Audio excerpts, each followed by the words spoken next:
चुका है, नया दिन अब कल आएगा तो आज का दिन चला जाएगा। कितना आसान लग रहा है अपने को। पर्यायों को समझना, पर्यायों के उत्पाद व ध्रुवता को समझना यह आसान लगता है, लेकिन अब समझिए उस जमाने की बात कीजिए या उस शिष्य को मद्देनजर रख करके बात कीजिए जिसको आचार्य देव ये काल का उत्पाद व ध्रुव्य समझाना चाहते हैं, लेकिन वो समझ नहीं पा रहा है, तो उसको क्षेत्र का उदाहरण देकर के बात समझाई गई। क्षेत्र की यूनिट को कहते हैं प्रदेश और काल की यूनिट को कहते हैं समय। ठीक है, वस्तु के विस्तार को नापा जाता है जगह को क्षेत्र से, प्रदेशों से, और वस्तु के प्रवाह को देखा, प्रवाह माने बहना, वो है काल। उस काल को देखा जाता है समय से, पर्यायों से। तो दो फैक्टर हो गए, एक क्षेत्र वाला और एक काल वाला। एक में प्रवाह है, एक में विस्तार है। जिसमें विस्तार है वो क्षेत्र है, जिसमें प्रवाह है वो काल है। समझ में आ रही है कुछ बात? कठिन तो नहीं लग रही है? विस्तार माने क्या हुआ? क्षेत्र, जगह की चर्चा चल रही है। प्रवाह, बहता हुआ। विस्तार हमेशा जो जहां है वहीं रहेगा। प्रवाह बहता रहता है, अभी जो सामने दिख रहा है वो अगले समय नहीं है, वो प्रवाह है, बह गया वो। अब क्षेत्र चूंकि स्पष्ट है, क्षेत्र चूंकि सामने दिखाई दे रहा है, क्षेत्र चूंकि हमारे को स्पष्ट दिख रहा है, जमीन दिख रही है, जगह दिख रही है, ये कपड़ा दिख रहा है, इसके धागे दिख रहे हैं, इसमें ताने बाने दिख रहे हैं, स्पष्ट ख्याल में आ रहे हैं। ये 100 धागों से मिलकर के, ये 100 ऐसे इसमें ताने जो तान रखे हों उनसे मिलकर के समझ लीजिए ये रुमाल बना है एक, ऐसा समझ लो आप। ये रुमाल 100 धागों से मिलकर के बना है, ऐसा समझ लिया हमने। ठीक है, अब क्या समझाना चाह रहे हैं यहाँ कि सबके ऊपर नंबरिंग डाल दो। क्षेत्र समझो, पहले जगह है। हमने टाइल्स की बात भी की थी, कपड़े की बात कर लो, प्रदेशों की बात कही है यहाँ। प्रदेश हमें दिखाई नहीं देते तो प्रदेशों को थोड़ा सा बड़ा कर लो तो टाइल्स बन जाएगी। प्रदेश तो क्षेत्र की यूनिट है ना, अब उस यूनिट को थोड़ा बड़ा कर लो। अब समझ में नहीं आ रहा क्योंकि प्रदेश तो दिखते नहीं है। सुई की नोक पर भी असंख्यात प्रदेश हैं, वो कैसे पकड़ में आएगा हमारे को? सुई की नोक पे असंख्यात हैं, कैसे कैसे दिमाग में आए? जानते हैं ना आप लोग ये। सेकंड में असंख्यात समय है, सेकंड में भी असंख्यात समय, सुई की नोक पर असंख्यात प्रदेश। अब नहीं समझ में आ सकता तो ऐसा करो, मोटा मोटा समझो आप, धागे लो, सब पे डाल दो नंबर, सब पे नंबरिंग डाल दी हमने। अब नंबरिंग डाल करके कहा कि अब 5 नंबर के धागे को देखो। 5 नंबर का धागा दिख रहा है, मतलब यहाँ है 5 नंबर का धागा। तो जब 5 पे खड़े हैं तो 4 का व्यय हो गया, 5 का उत्पाद हो गया। ठीक है ना? जब आपने कदम आगे बढ़ाया, दृष्टि आगे बढ़ाई, आप 6 पर हैं तो 5 का व्यय, 6 का उत्पाद है। ठीक है, और समग्र पने की दृष्टि से देखो तो द्रव्य है। धरती को, जमीन को, यदि क्षेत्र को हम ऐसे देखें कि ये अभेद अखंड है, ऐसा व्याप्त, तो उत्पाद और व्यय से निरपेक्ष देखते हुए हम उसको द्रव्य कह सकते हैं ना, वो ध्रुव है। उत्पत्ति संहार के बिना द्रव्य है वो स्वरूप, और उसी में एक जगह पर खड़े हैं, उसका उत्पाद, पहले वाले का व्यय, ये बड़े, इसका उत्पाद, उसका व्यय। इस तरह से ये उत्पाद व्यय ध्रुवता समझाना चाह रहे हैं क्षेत्र में। देखो है तो क्षेत्र, क्या क्षेत्र ही समझाना है अभी तो यहाँ। इसके माध्यम से फिर काल को उदाहरण स्वरूप समझाएंगे, फिर काल में समय लगा लेंगे। 4 नंबर का समय चले गया, 5 नंबर का समय आ गया, है ना? अब इन्होंने सबसे पहले तो परिभाषा बतलाई समय की, और उसके उदाहरण के लिए परिभाषा बतलाई प्रदेश की। प्रदेश किसे कहते हैं? थोड़ी सी टेक्निकल लैंग्वेज है। जैन दर्शन के अध्येता विद्वानों को तो कम से कम उस भाषा से परिचय होना ही चाहिए। किस भाषा का परिचय कराया है यहाँ पर? देखो आप, जिस प्रकार द्रव्य का वास्तु, पेज नंबर 20 ना, 20 नंबर पेज से पढ़ रहे हैं अपन, नीचे से सेकंड पैराग्राफ। जिस प्रकार द्रव्य का वास्तु, वास्तु माने जगह, क्षेत्र, जमीन मकान के लिए वास्तु शब्द का प्रयोग किया जाता है, हैं? हाँ, बाह्य परिग्रह के अंदर आता है ना वास्तु, क्षेत्र वास्तु। वह समग्र पने द्वारा, माने यदि उस क्षेत्र को अखंड पने से देखें तो एक है, वो पूरा का पूरा क्षेत्र एक है। मैं कहता हूं हिंदुस्तान और पाकिस्तान, क्या फर्क है बताओ? राजस्थान और गुजरात, क्या फर्क है? जमीन में क्या फर्क है? तो हमने मति कल्पना से पहचान रखा है, कर रखी है ना, यहाँ बाउंड्री बना दी अपन ने, बॉर्डर बना दी कि साहब ये बॉर्डर खींच दी, इस बॉर्डर से इधर राजस्थान और इस बॉर्डर से इधर गुजरात, ये बॉर्डर बना दी गई, इस बॉर्डर तक हिंदुस्तान और इस बॉर्डर से इधर पाकिस्तान। जमीन में कहाँ फर्क है बताओ? क्षेत्र में कहाँ फर्क है? क्षेत्र तो टूटा हुआ नहीं है कहीं भी। तो समग्र पने की दृष्टि से देखो, अखंडता की दृष्टि से देखो तो धरती एक है, तो अखंडता की दृष्टि से देखो तो वस्तु एक है क्षेत्र की अपेक्षा से, उसमें कोई खंड खंड नहीं है, वो अखंड है, वो पदार्थ, वो वस्तु, वो आत्मा, द्रव्य, आकाश द्रव्य समझिए। समझने के लिए जीव की चर्चा समझिए यहाँ। वैसे तो आकाश को कहा है क्योंकि क्षेत्र की चर्चा आकाश की अपेक्षा से की जाती है। अवगाहना यह आकाश का विशेष गुण है। जब भी क्षेत्र की नाप लेते हैं हम तो आकाश की यूनिट से लेते हैं। प्रदेश भी क्या चीज है? इन्होंने कहा समग्रता की दृष्टि से देखो आप सबसे पहले। अब सबसे पहले हमने समग्रता की दृष्टि से देखने का प्रयास किया तो वस्तु अखंड होने पर भी, वस्तु एक होने पर भी विस्तार क्रम में प्रवर्तमान, क्या कह रहे हैं देखिए आप, भाषा कैसी प्रयोग की है। समग्रता से देखो तो एक है, अखंडता से देखो तो एक है। उपयोग सूक्ष्म करके समझना पड़ेगा बेटा थोड़ा सा, तो समझ में आएगी बात।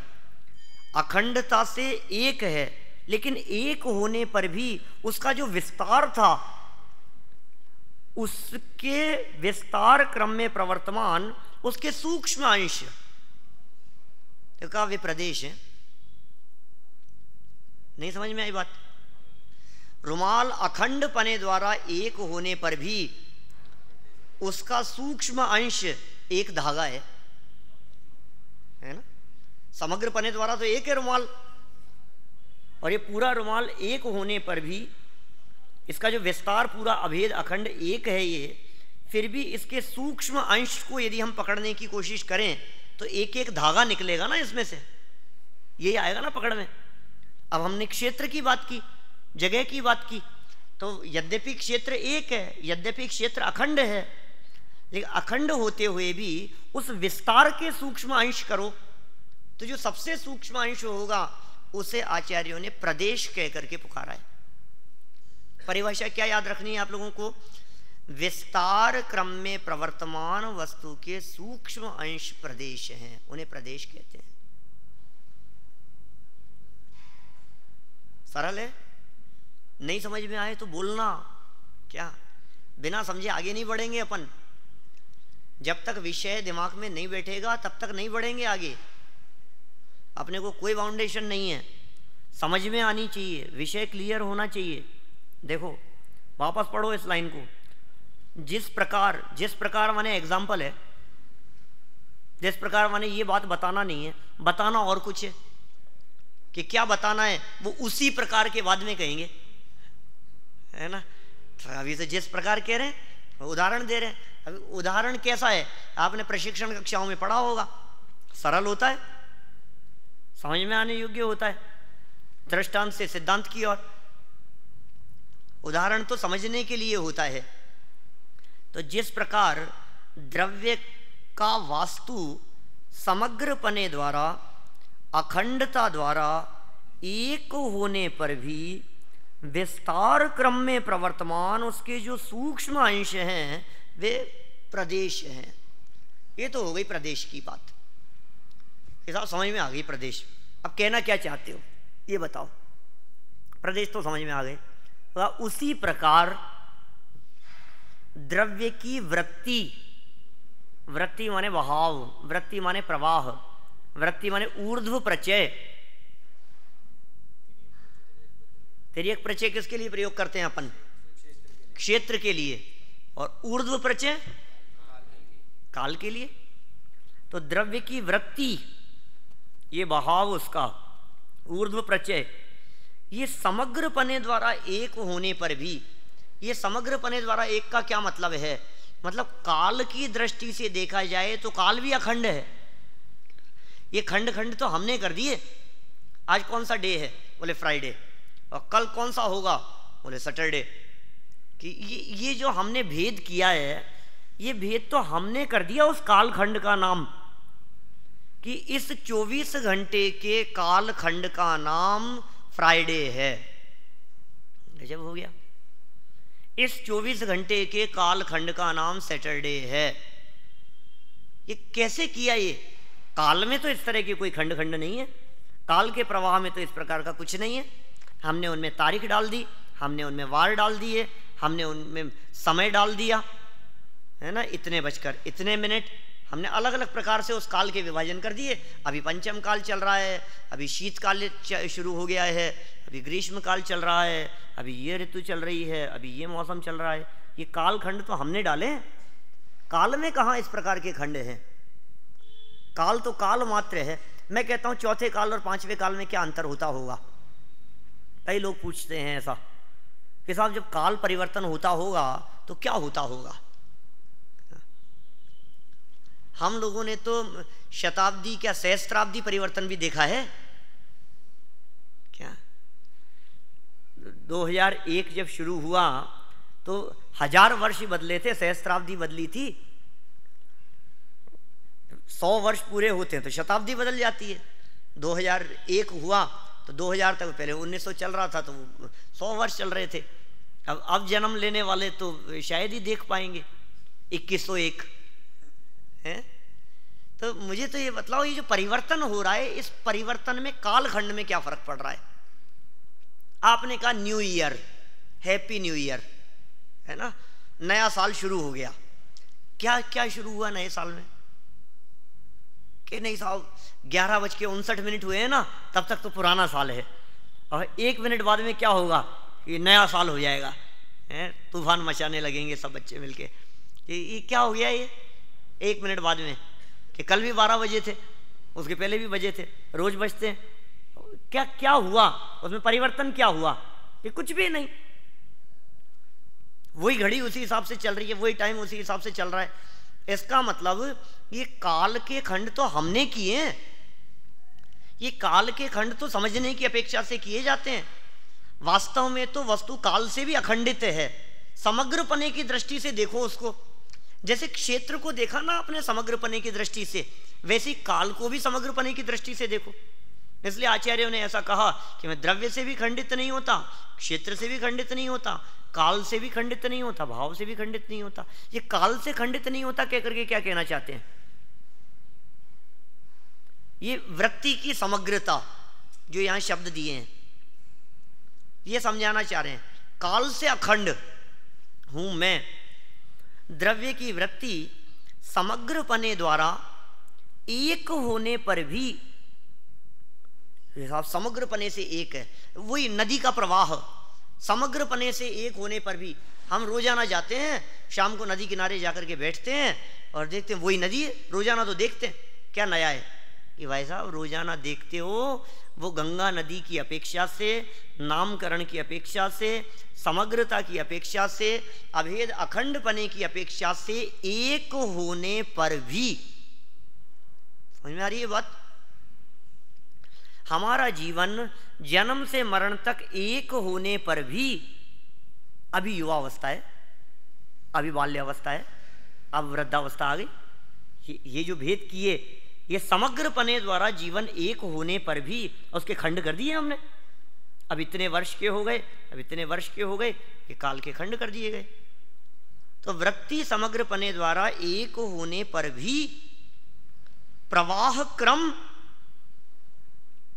प्रवाह क्रम, ठीक है ना, उसमें प्रवर्तमान, उसके सूक्ष्म अंश वे परिणाम हैं, वो पर्याय है, वो समय है, वो काल का सबसे छोटा से छोटा हिस्सा है, उसे काल की यूनिट कहेंगे।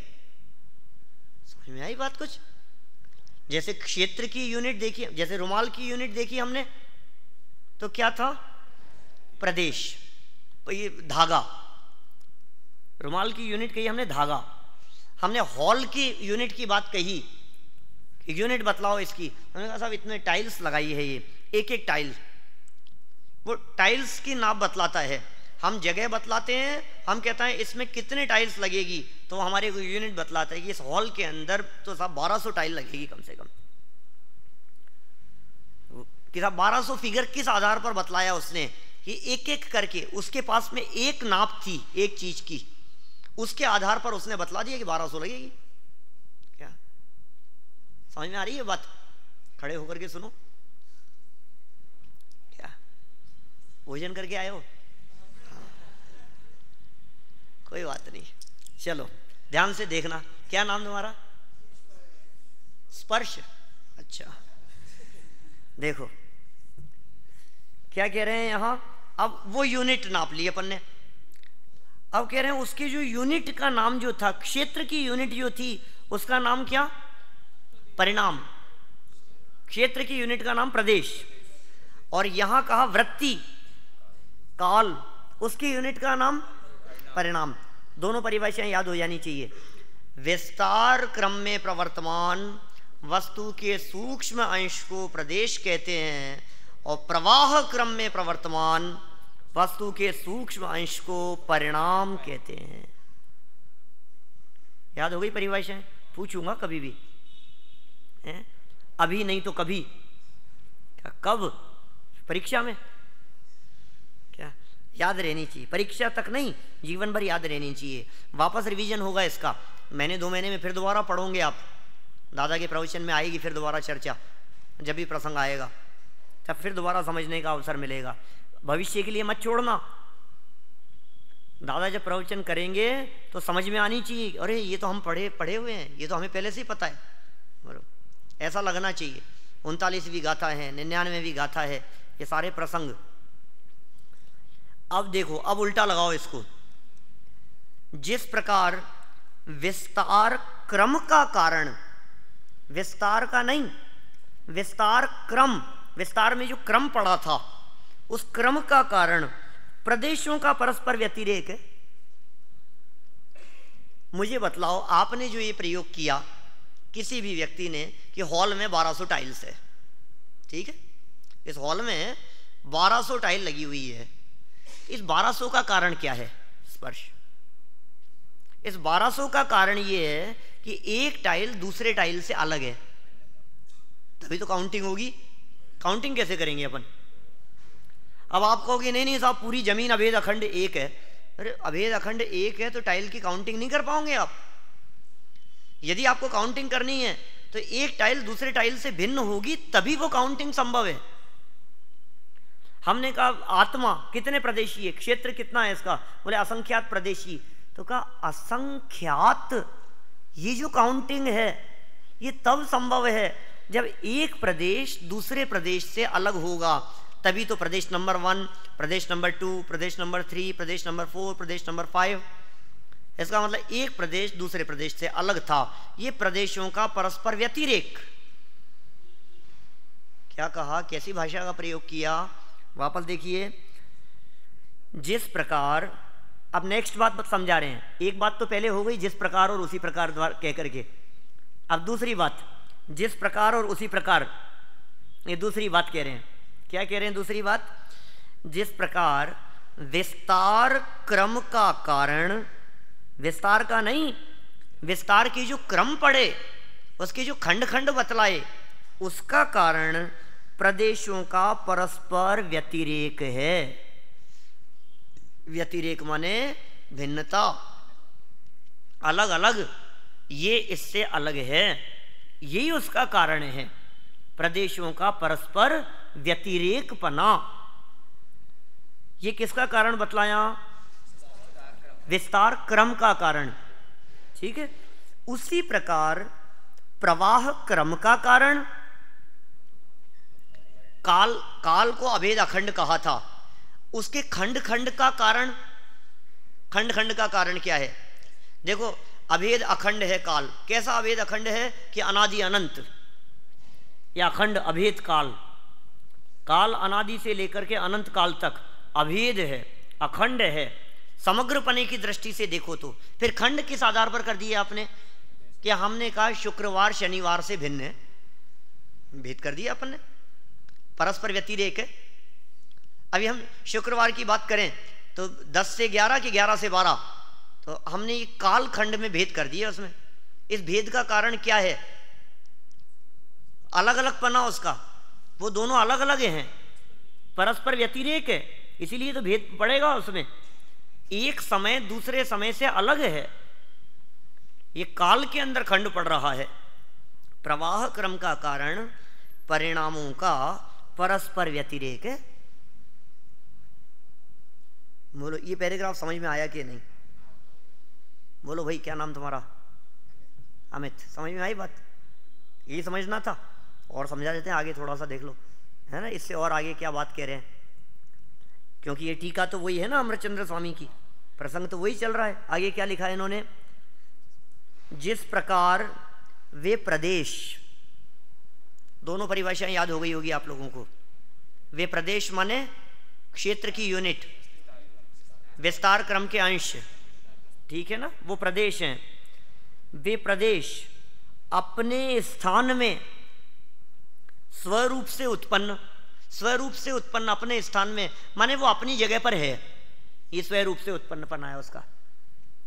हर प्रदेश अपनी अपनी जगह पर ही है, कोई प्रदेश की जगह नहीं बदलती। ये कितना गजब बात कहना चाह रहे हैं। क्षेत्र को उदाहरण स्वरूप इसलिए प्रस्तुत किया कि काल तो परिवर्तित हो रहा है ना, तो इसको लग रहा है कि परिवर्तन संभव है। और क्षेत्र का एग्जाम्पल देकर के कहा, आपको ऐसा लगता है कि यहां की टाइल वहां और वहां की टाइल यहां आ सकती है? जयपुर की जमीन जोधपुर चले जाए और जोधपुर की जमीन यहां आ जाए, ये कैसे संभव है? जगह में तो हो ही नहीं सकता। इस जगह को उठा करके इधर कर दें और इस जगह को उठा करके इधर कर दें, हो सकता है ऐसा? कानपुर को उठा करके यहाँ ले आए और यहाँ को उठा करके नागपुर ले जाएं, वहाँ से उठा करके इंदौर ले आओ, ऐसा कर लो ना, ये कितना अच्छा हो जाएगा। हमारे जाने आने का की झंझट बच जाएगी। हमें इंदौर जाना है, इंदौर को उठा करके यहाँ ले आओ, कैसे होगा? क्षेत्र में सबको समझ में आ रही है ये बात कि क्षेत्र परिवर्तन संभव नहीं है। क्यों? क्षेत्र परिवर्तन किया जाएगा तो वो क्षेत्र खंडित हो जाएगा। आप ऐसा सोचें कि क्यों नहीं हो सकता था? आपने टाइल्स पे नंबर डाल रखे हैं, हम क्यों नहीं बदल सकते? यहां से एक टाइल को उखाड़ेंगे, वहां से दूसरी को उखाड़ेंगे, और एक टाइल को उधर से उखाड़ कर इधर ला करके लगा देंगे, और इस टाइल को यहां से निकाल करके वहां ले जाकर के लगा देंगे। कह सकते हो ना आप ऐसा? तो कह रहे हैं ये तब संभव है कि जब जमीन टूटेगी। क्षेत्र टूटेगा, टूटे बिना संभव नहीं है। उसकी अखंडता को खंड खंड किए बिना संभव नहीं है, उसके टुकड़े करने पड़ेंगे। इसी तरह से प्रदेशों की बात करो, आत्म प्रदेशों की बात करो, प्रदेशों में परिवर्तन संभव है क्या? बोले नहीं है परिवर्तन संभव। ये क्यों नहीं संभव है? क्योंकि प्रदेशों में परिवर्तन करने के लिए आत्मा को तोड़ना पड़ेगा, टुकड़े करने पड़ेंगे आत्मा के। कि नहीं साहब, आत्मा के टुकड़े तो होते नहीं है। तो आत्मा के टुकड़े नहीं होते, इसका मतलब प्रदेशों का परिवर्तन नहीं होता। ये तो बात समझ में आ गई, प्रदेशों में तो समझ में आ गई। तो बोले यही बात तो काल में लागू होगी। प्रदेश समझ में आ गए तो काल समझ में आ जाएगा। आप लोगों के दिमाग में ये बात आ रही होगी कि आखिर क्रमबद्ध पर्याय के प्रकरण में 99वीं गाथा क्यों प्रस्तुत की गई, उसका क्या कारण है? प्रकरण तो हमारा क्रमबद्ध पर्याय का चल रहा है, इसमें 99वीं गाथा और इतना कठिन प्रकरण यहां ला करके रख दिया। कि नहीं, इससे ये समझाना चाह रहे हैं कि जिस तरह से क्षेत्र परिवर्तन संभव नहीं है, उस तरह से काल परिवर्तन संभव नहीं है। जिस तरह से क्षेत्र परिवर्तन के लिए क्षेत्र खंडित हो जाएगा, उस तरह से काल परिवर्तन के लिए काल खंडित हो जाएगा। परिवर्तन माने कैसा? आगे पीछे, उठापटक, ऑटोमेटिक जो परिवर्तन हो रहा है सो तो हो ही रहा है। अपने क्रम से जो पर्याय उत्पन्न होनी है वो तो हो ही रही है, उसमें तो कोई बात ही नहीं है। देखो क्या कह रहे हैं, जिस प्रकार वे, हाँ बोलो।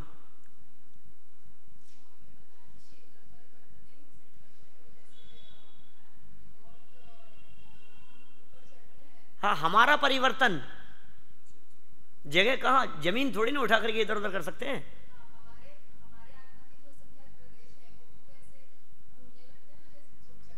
हाँ हाँ हाँ, बैठो बैठो बैठो, कोई बात, समझ गया मैं क्या कहना है। ये कह रहे हैं ऐसा कि आप ये कह रहे हो कि क्षेत्र परिवर्तन संभव नहीं है, तो हमारे आत्मा के प्रदेश भी तो घूमते हैं, ऐसा प्रश्न है इनका। समझ में आया? हमारे शरीर में ये पूरे के पूरे आत्मा के प्रदेश घूम रहे हैं कि नहीं? सुना ना आपने? अभी इसीलिए तो स्वावरण क्षयोपशम की बात कही, आगे भी आने वाली है। माने ये जो प्रदेश इस चक्षु इंद्रिय के सन्मुख हुए, वो चक्षु इंद्रिय से देखने का काम कर रहे हैं। अब उस जगह के प्रदेशों का निरावरण होना, उनके आवरण का क्षयोपशम होना, और फिर वो प्रदेश बढ़ गए आगे, तो आगे के प्रदेशों में इस प्रकार की योग्यता होना, ये द्रव्येंद्रिय के प्रकरण में दिया। द्रव्येंद्रिय और भावेंद्रिय जो दो प्रकरण दिए ना तत्वार सूत्र में, आप लोगों ने पढ़े कि नहीं? कौन सी क्लास में है? अच्छा, नहीं, फर्स्ट ईयर वालों में भी तो है, सर्वार सिद्धि है ना आप लोगों में? हाँ, तो सर्वार सिद्धि में वही तो है 2 अध्यायों में, तो है तो तत्वार सूत्र ही। क्या उसका टीका का नाम सर्वार सिद्धि है, लेकिन है तो तत्वार सूत्र। अब वही तो चर्चा की है दूसरे अध्याय में आकर के, इंद्रियों की चर्चा की है, द्रव्येंद्रिय भावेंद्रियों को समझाया, लब्धि उपयोगो भावेंद्रियम। क्या लब्धि और उपयोग जो है भावेंद्रिय का लक्षण है, और निर्वृत्ति उपकरण है द्रव्येंद्रियम। निर्वृत्ति और उपकरण, फिर उनके भेद बतलाए, अभ्यंतर निर्वृत्ति, बाह्य निर्वृत्ति, अभ्यंतर उपकरण, बाह्य उपकरण, प्रदेशों के तक की चर्चा की है उसके अंदर, द्रव्येंद्रियों के अंतर्गत उसके सन्मुख प्रदेश। अब ये प्रदेश पूरी बॉडी में घूम रहे हैं, जैसे ब्लड सर्कुलेशन होता है, इसी तरह से ये आत्मा भी पूरे शरीर के अंदर इधर से उधर ऐसा राउंड सर्कल चल रहा है, इस तरह का ये प्रदेश घूम रहे हैं। इस संदर्भ में जगत में कुछ ऐसी मिथ्या मान्यता समझ लीजिए आप चलती है कि सेंटर के 8 प्रदेश तो स्थिर हैं और बाकी का आत्मा पूरा घूम रहा है। उसका मर्म समझ लेना एक बार। क्या आप लोग भी जब यहाँ से बाहर निकलोगे तो कई तरह की बातें आपको सुनने को मिलेगी। तो ऐसा कहते हैं कुछ लोग कि वो जो सेंटर वाले 8 है ना, वो तो स्थिर हैं, और बाकी जो आत्मा के असंख्यात प्रदेश हैं उससे जुड़े हुए, वो सब घूम रहे हैं। ऐसा नहीं है। ऐसा हम शास्त्र में दिखा सकते हैं आपको, इसमें लिखा है कि सेंटर के 8 प्रदेश रुचक प्रदेश कहते हैं उनको, वे स्थिर रहते हैं। अरे स्थिर का अर्थ ये है कि वे अपनी धुरी पर घूमते हैं। समझ में आई बात? उनका उसी जगह पर रोटेशन घूम रहे हैं वो 8, इसलिए वो नहीं घूम रहे क्योंकि उनका स्थान परिवर्तन नहीं हो रहा है, और बाकी सबका स्थान परिवर्तन होता हुआ दिखाई दे रहा है। ऐसा जैसे देखो, इसको सीधी सी बात है, यदि 8 प्रदेशों को बिल्कुल स्थिर मानो कि 8 तो स्थिर हैं और बाकी सब घूम रहे हैं उसके चारों तरफ, तो वो 8 प्रदेश बीच में टूट के अलग हो जाएंगे। तो समझ में आ रही है बात? देखो ऐसे समझो, ये फैन है सामने ऊपर लगा हुआ है, इसमें एक बीच का हिस्सा है और सब 3 पंखुड़ियां हैं। किसी में 4 होती है, किसी में 5 भी होती है ना। यहाँ 3 पंखुड़ियां हैं अपने यहाँ 3 चलती है अपने इंडिया में, तो ये 3 है। अब ये चला पंखा, तो बोलो इधर वाली पंखुड़ी इधर आएगी कि नहीं, और इधर वाली आगे बढ़ जाएगी, और बीच वाला हिस्सा कहाँ जाएगा? तो क्या कहेंगे कि बीच वाला स्थिर है। अब वो घूम रहा है कि नहीं घूम रहा है? कि साहब सब घूम रहे हैं लेकिन बीच वाला नहीं घूम रहा है। कथन ऐसा करेंगे, लेकिन वस्तु स्थिति क्या है? वो अपनी जगह पे घूम रहा है। अरे यदि इस बीच वाले को सर्वथा स्थिर पकड़ करके बैठ जाओ और बाहर से घूमे, तो पंखुड़ियां उससे टूटने का प्रसंग प्राप्त होगा। क्या? तो टूटा नहीं है वो टुकड़े नहीं हुए हैं, आत्मा के टुकड़े हो जाएंगे। घूम रहा है, पूरा ही आत्मा घूम रहा है। चलो अब मैं ये कह रहा हूं, इस घूमते हुए भी जो स्थान परिवर्तन की चर्चा यहां की गई, ये स्थान परिवर्तन हुआ कि नहीं हुआ? वस्तु स्थिति यह है कि स्थान परिवर्तन नहीं हुआ। क्यों? क्योंकि जो प्रदेश जिस प्रदेश के साथ में टच था, वो प्रदेश उसी प्रदेश के साथ में टच रहा, घूमते हुए भी। क्या? जैसे समझ लो 1 नंबर, 2 नंबर और 3 नंबर, ऐसा नंबर डाला अपन ने, तो 1 और 2 के बीच में 3 है, ठीक है, 1 और 2 के बीच में 3 है। अब ये 1 और 2 के बाद में है 3, 3 में तो ऐसा नहीं आएगा, 4 लगाओ, 3 की जगह 4, ठीक है ना। अब जो जिसके बाद में है ना, वो घूमते हुए भी उसके बाद ही रहेगा हमेशा, तो स्थान परिवर्तन हुआ कि नहीं हुआ? आकाश की नहीं देखनी, हम वस्तु को देखना है, उस वस्तु में उस पार्ट का स्थान परिवर्तन हुआ कि नहीं हुआ? नहीं दिख रहा है जो जिसके साथ में। अच्छा मैं कह रहा हूं इधर लगाओ, वो ऐसे मत समझो, इधर समझो, ये उनको ऐसे लगता है कभी ऐसे लगाओ ये जादू दिखा रहे हैं कुछ ऐसा। ये लिया अपन ने, अब इसमें 1 नंबर से लेकर के 100 नंबर तक डाल दिया नंबरिंग, ठीक है, सीधा है तब तो 1 से 100 तक नंबर डाले हुए हैं। अब इसको हमने क्या किया, ऐसा कर दिया, ठीक है, घुमा दिया इसको, 2 दिया इसको, कुछ भी कर दिया, उलट पुलट कर दिया। अब बतलाओ 25 नंबर के बाद में कौन से नंबर का धागा होगा इसमें? क्या बात कर रहे हो? अब भी 25 के बाद ही 26 होगा, घुमाने फिराने के बाद भी, कि हाँ कितना भी घुमा लो, कितना भी फिरा लो, कितना भी ऊपर नीचे कर लो, कुछ भी कर लो, वो जिसका जो जिसके साथ में जुड़ा है ना, वो उसी के साथ में जुड़ा रहेगा। वो क्षेत्र में भी परिवर्तन संभव नहीं है। बोलो, इस रुमाल में तुरंत समझ में आ रही है हमारे को बात? ये रुमाल है, इस रुमाल में 1 नंबर से लेकर के 100 नंबर तक नंबरिंग डाल दी है, इसको सीधा दिखा रहे हैं, तब भी 25 के बाद में 26 नंबर का है धागा, और जब हमने इसको उलट पुलट कर दिया तब भी 25 के बाद में 26 नंबर का धागा है। कुछ भी कर लो आप, कैसे भी रख लो इसको, धो दो, समेट दो, लपेट लो, कुछ भी कर लो, स्थान परिवर्तन संभव नहीं। अच्छा यहां था, दो लो, अभी ऐसे लग रहा है आपको, यहां था तो 1 से 100 नंबर है, अब इसको रुमाल को यहां से उठा करके इधर कर दिया, अब स्थान परिवर्तन हुआ कि नहीं? कि किसका किसका स्थान परिवर्तन? प्रदेशों का स्थान परिवर्तन संभव नहीं है, रुमाल का तो स्थान परिवर्तन होता ही है। अरे रुमाल का स्थान परिवर्तन नहीं मानेंगे तो क्षेत्र परावर्तन कैसे होगा? हमारा यदि स्थान परिवर्तन नहीं मानेंगे तो अभी जनता कॉलोनी से यहां तक कैसे आया मैं? स्थान परिवर्तन तो हुआ ही है ना। स्थान परिवर्तन नहीं हुआ तो जीव यहां से मरण करके दूसरी गति में कैसे जाएगा? क्षेत्र से क्षेत्रांतर तो हो रहा है, लेकिन क्षेत्र से क्षेत्रांतर के काल में भी वस्तु के जो असंख्यात प्रदेश हैं, आत्मा के जो असंख्यात प्रदेश हैं, उन असंख्यात प्रदेशों के क्रम में परिवर्तन नहीं हो रहा। उनमें क्रम में परिवर्तन के लिए मैं कहता हूं 25 नंबर के धागे को 41 नंबर के धागे पर लाने के लिए क्या करना पड़ेगा? रुमाल को फाड़ना पड़ेगा, तब स्थान परिवर्तन संभव होगा। ऐसे आत्मा में प्रदेशों पे नंबरिंग डाल दो, 1 नंबर से लेकर के असंख्यात प्रदेश तक, या आत्मा पर नंबरिंग डाल दी हमने प्रदेशों की। अब उन प्रदेशों के अंदर 27 नंबर के प्रदेश के बाद में कौन सा प्रदेश है? बोले 28 नंबर का। कि नहीं साहब, इस प्रदेशों को इसको अपने को 41 नंबर पर लाना है, तो वहां से निकालो, आत्मा टूटेगा। ये संभव नहीं है। ये समझ में आ रही है क्षेत्र से, क्षेत्र से ये बात बिल्कुल समझ में आ गई।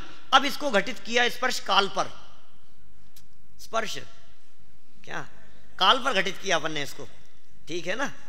हाँ, तुम क्षेत्र से भी यहीं रहो, काल से भी यहीं रहो।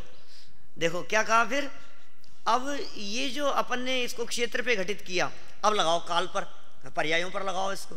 अब पर्यायों का ऐसा प्रवाह क्रम, अब बीच में से कोई पर्याय निकालो तो पूरा महल ढह जाएगा। एक के ऊपर एक खड़े हैं ना, जैसे देखो ये टाइल्स लगाई अपन ने, टाइल्स क्या कहें, ईंटें लगा रखी है समझ लो, ईंटें लगा करके पूरा महल खड़ा है, ठीक है। एक ईंट की लाइन, फिर दूसरे ईंट की लाइन, फिर तीसरे ईंट की लाइन, इस तरह ईंटों की लाइन लगा करके अपन ने पूरा महल खड़ा कर दिया। अब बीच में से एक ईंट की लाइन निकाल लोगे तो क्या होगा? पूरा का पूरा महल ढह जाएगा ऊपर से। ऐसे ही प्रवाह क्रम है, एक पर्याय निकालो आप तो सब गिर जाएगा पूरा का पूरा महल। देखो क्या समझाना चाह रहे हैं यहां, वो समझ में आया ना क्षेत्र परिवर्तन वाली बात। हाँ, संकोच विस्तार से भी कोई फर्क नहीं पड़ता, फोल्ड नहीं होता, ये ध्यान रखना। आप कहाँ के हैं, कहाँ के रहने वाले हैं? अच्छा, देखो कुछ अपने देश में कुछ एरिया ऐसे हैं जहाँ पर इस तरह की बातें चलती है। कैसी? कि आत्मा जो है ना असंख्यात प्रदेशी, वो कैसा है कि लोकाकाश प्रमाण, अणुगुरु देह प्रमाणो ओ संहारप्प सप्पदो चेदा असमहदो व्यवहारो निश्चय ने दो असंख्य देशो वाह। द्रव्य संग्रह की गाथा है। योगसार 24वीं गाथा में कहा व्यवहार देह प्रमाण और परमार्थ लोक प्रमाण। आत्मा के प्रदेश कितने हैं, ये बात इन्होंने अपने पढ़ी भी थी ना अभी 5-7 दिन पहले। आत्मा के प्रदेश कितने हैं, बोले लोक प्रमाण। तो ये तो है फैक्ट, आत्मा के प्रदेश लोक प्रमाण है। अब लोक प्रमाण कब नहीं रहते, ये हमेशा लोक प्रमाण है, लेकिन व्याप्त नहीं रहते। तो 5वें अध्याय के 16वें सूत्र में कहा, तत्वार्थ सूत्र में, प्रदेश संहार विसर्पाभ्याम प्रदीपवत सूत्र दिया कि प्रदेशों का संकोच और विस्तार होता है दीपक के समान। मैंने एक बहुत बड़े विद्वान से सुन ली ऐसी ये बात, उन्होंने ऐसा कहा बहुत प्रचार करते हुए कि ये आत्मा है ना, ये ऐसे जब छोटे शरीर में जाता है तो आत्मा फोल्ड हो जाता है, साड़ी को जैसे समेटते हैं उस तरह से। क्या, जैसे साड़ी बहुत बड़ी है 5 मीटर की है, अब उसको समेटो आप तो समेट करके फोल्ड करके वो छोटे से में आ जाती है। इसी तरह से आत्मा जो है वो असंख्यात प्रदेशी है, लोक प्रमाण है, और जब इस शरीर में आया तो ऐसे फोल्ड होकर के छोटे से में आ गया। ऐसा नहीं है, माइंड में कंसेप्ट बिल्कुल क्लियर होना चाहिए। आप आधार हैं, आधार स्तंभ हैं जिन शासन के, पिलर्स हैं आप लोग। क्या है वस्तु स्थिति, ये संकोच विस्तार है, ये फोल्ड होना नहीं है। ऐसे पलट एक प्रदेश के ऊपर दूसरा प्रदेश नहीं आ जाता ऐसा फोल्ड होकर के, समझ रहे हैं आप, ऐसा नहीं फोल्ड होता है। तो फिर कैसा होता है, रबड़ की तरह, बैलून की तरह, गुब्बारे की तरह संकोच विस्तार। उसके प्रदेशों में क्षेत्र परिवर्तन नहीं होगा। जैसे देखो एक गुब्बारा है, समझ लीजिए आप, उस गुब्बारे पर हैप्पी बर्थडे लिखा हुआ है, ठीक है, कितने इंच का है, 1 इंच का, 2 इंच का बैलून है, उसमें हवा भरी, बहुत बड़ा हो गया। अब जब वो बड़ा हो गया, समझ लीजिए 1 फीट का हो गया, 1 इंच का था 1 फीट का हो गया। अब उस पर जो हैप्पी बर्थडे लिखा हुआ है उसमें H के बाद में A है या A के बाद में H आ जाएगा? H के बाद ही A है, B के बाद में I आएगा। बर्थडे जो लिखा हुआ है BIR इसी क्रम से है ना, THDAY। तो अब ये जो क्रम है, मैं कह रहा हूं उसमें उसको थोड़ा सा हवा कम करके छोटा करो, तब तो क्रम बदल जाएगा उसका, तब भी नहीं बदलेगा। और हवा कम करके और कम करो तो क्रम बदल जाएगा कि तब भी नहीं बदलेगा। बिल्कुल हवा निकाल दो तो उसमें वो जो लिखे हुए हैं अक्षर उनका क्रम बदलेगा, और बहुत फुला दिया उसको तो उसका क्रम बदलेगा कि नहीं। बस यही तो कहना चाह रहे हैं यहां, प्रदेशों का संकोच विस्तार। प्रदीपवत कह दिया, दीपक के प्रकाश के समान संकोच और विस्तार। ऐसे आत्म प्रदेश छोटे शरीर में है, संकुचित होकर के उसमें आ गया, प्रदेशों का विस्तार हुआ, उसी प्रोपोर्शनेट में समझ लीजिए आप, उसी रूप में फैलता है वो, ठीक है ना। मतलब उसमें क्रम भंग नहीं हो सकता, आगे पीछे नहीं हो सकते, ये वस्तु स्थिति है। रबड़ है, बैलून है, कुछ भी इस तरह की चीजों से समझिए खिंच जाते हैं, बड़े हो जाते हैं, फैल जाते हैं, विस्तार को प्राप्त हो जाते हैं। कितना भी आत्मा में संकोच विस्तार हो, क्षेत्र में संकोच विस्तार हो, लेकिन फिर भी क्रम परिवर्तन संभव नहीं है।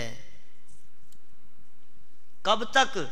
जब तक वस्तु के टुकड़े ना हो, और वस्तु के टुकड़े होते नहीं है, इसलिए क्रम परिवर्तन होता नहीं है। ये बात हमारे को क्षेत्र में समझ में आ गई, और क्षेत्र में यदि ये बात समझ में आ गई तो सेम उसी को सिद्धांत में, मतलब पर्यायों के ऊपर लागू कर दिया। प्रदेशों को उदाहरण बनाया और पर्यायों को सिद्धांत बना करके आगे प्रस्तुत कर दिया, क्रमबद्ध सिद्ध कर दिया। फेरफार करो आप, इस क्रम में फेरफार कैसे करोगे, इसमें परिवर्तन कैसे संभव है? 1 के बाद में 2 नंबर ही आएगा, 2 के बाद में 3 नंबर ही आएगा। कहीं फेरे हो रहे थे, शादी के लिए कितने फेरों की जरूरत है कि साहब जब तक 7वां फेरा नहीं होगा तब तक शादी नहीं हो सकती। तो फिर एक काम करें ना, सबसे पहले 7वां ही ले लें, फिर सबसे पहले सातवां लोगे तो सातवां नहीं होगा, वो पहला होगा क्या? वो 6 के बाद जो आएगा उसे सातवां कहते हैं। वो क्रम है उसका, उसी व्यवस्थित क्रम से बढ़ेगा। तुम कितने साल के हो गए? 16 17 साल के हो गए। एक काम करो ना, अब जब बर्थडे आए तो 17 के बाद में 25वीं मना लेना, 25वें हो जाना, उसके बाद में 18वें हो जाना। ऐसा हो सकता है? ये नहीं है ऐसा। काल में भी ऐसा संभव नहीं है। वो काल भी अपने प्रवाह क्रम से चलेगा। तो 3 तारीख के बाद में 4 तारीख ही आएगी कि नहीं, सब मिलकर के योजना बनाए कि 3 के बाद में 5 और 5 के बाद में 4 तारीख। क्या हो गया ऐसा? थोड़ा सा क्या है, थोड़ा छुट्टियों का एडजस्टमेंट करने के लिए ये जो बीच में आगे जो आ रहा था ना, उस संडे को पहले ले लो। एक काम करेंगे, वो संडे अपन पहले मानेंगे। कर सकते हैं ऐसा? समझ में आ रही है सब बातें? कठिन तो नहीं लग रही है, हैं? कोई कहानी किससे नहीं सुनाई मैंने, हैं? फिर भी आप लोगों के चेहरे खिल रहे हैं। समझ में आता है विषय तो चेहरे खिलते हुए दिखाई देते हैं। बढ़िया है। चलो देखो 2-4 मिनट और है ना, समय तो हो गया। कॉलेज जाना है आप लोगों को? अच्छा अच्छा, चलो फिर कल पढ़ेंगे आगे और, ठीक है ना? कोई बात नहीं, हो गया वैसे 1.25 घंटा लगभग अपने को। तो महावीर भगवान है की